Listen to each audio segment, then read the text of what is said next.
BNP একটি মুক্তিযোদ্ধাদের দল। এই দলে হিসাব করলে সবচেয়ে বেশি বীর উত্তম এবং বীর মুক্তিযোদ্ধা পাওয়া যাবে।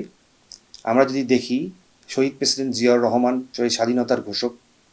শহীদ প্রেসিডেন্ট জিয়াউর রহমানের কালুঘাটের সেই ঘোষণার পর থেকেই বাংলাদেশের মুক্তিযোদ্ধার শুরু।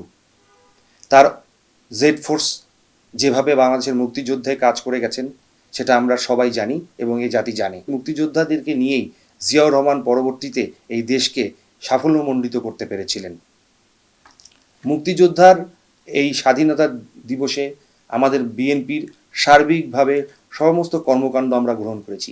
এই জাতি যাতে মুক্তিযোদ্ধার চেতনাকে ভুলে না যায়, এই জাতি যাতে মুক্তিযোদ্ধার চেতনায় উদ্বুদ্ধ হতে পারে, কোনো নব্য জাগরিত কোনো সমাজ যাতে একে নষ্ট না করতে পারে স্বাধীনতার চেতনাকে, সেই জন্য আমরা সবসময় সচেতন। তো বাংলাদেশের মুক্তিযোদ্ধাদের মধ্যে যাতে কোনো বিভেদ, যেরকম বিগত সরকার তৈরি করেছিল সেরকম বিভেদ যেন ভবিষ্যতে সৃষ্টি না হয়, সেই জন্য বিএনপি সবসময় সচেতন আছে। সারা জীবন বা আওয়ামী লীগ বিগত বছরগুলোতে প্রত্যেকটা সময় মুক্তিযোদ্ধাদেরকে অবমানিত করেছেন। এর কারণ হচ্ছে তারা বিভিন্ন বিতর্ক সৃষ্টি করছেন, ভুয়া মুক্তিযোদ্ধাদেরকে প্রবেশ করেছেন, করে বিভিন্ন সুবিধা দিয়েছেন তাদেরকে। এটা জাতির জন্য একটা কলঙ্কময় অধ্যায়ে দাঁড়িয়েছে। একটা দেশের মুক্তিযোদ্ধাদেরকে নিয়ে এত বিতর্ক সৃষ্টি করা একটা দলের জন্য কখনোই কাম্য ছিল না। তো আমরা বিএনপি একমাত্র দল যে দলটি মুক্তিযোদ্ধাদেরকে সঠিক সম্মান দিতে চাই এবং তাদেরকে পুনর্বাসন করতে চাই এবং তাদের ভবিষ্যতে যাতে তারা সঠিক সম্মানের সহিত বাংলাদেশে বসবাস করতে পারে, সেই দিকে আমরা আমাদের লক্ষ্য রাখছি।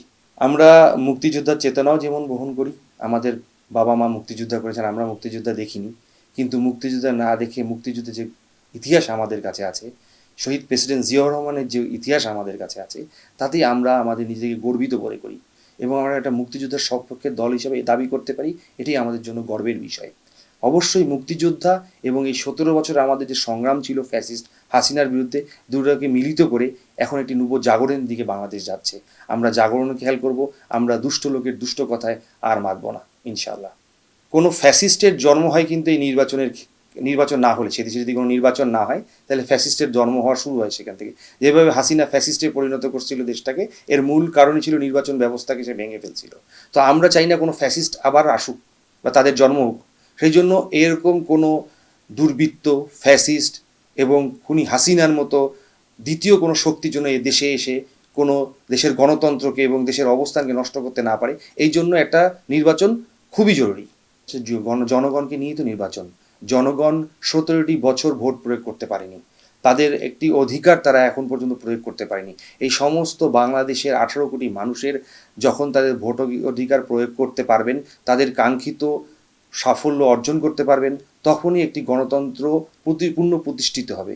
এখানে গণতন্ত্রের পূর্ণ প্রতিষ্ঠিত হওয়াটাই হচ্ছে মূল উদ্দেশ্য আর কি। এটা যখন প্রতিষ্ঠিত হবে তখন মানুষ অটোমেটিকলি তাদের সার্বিক দৈনন্দিন চাহিদাগুলো এই গভর্নমেন্টের কাছ থেকে অ্যাচিভ করতে পারবে, একটা গণতান্ত্রিক সরকারের কাছ থেকে।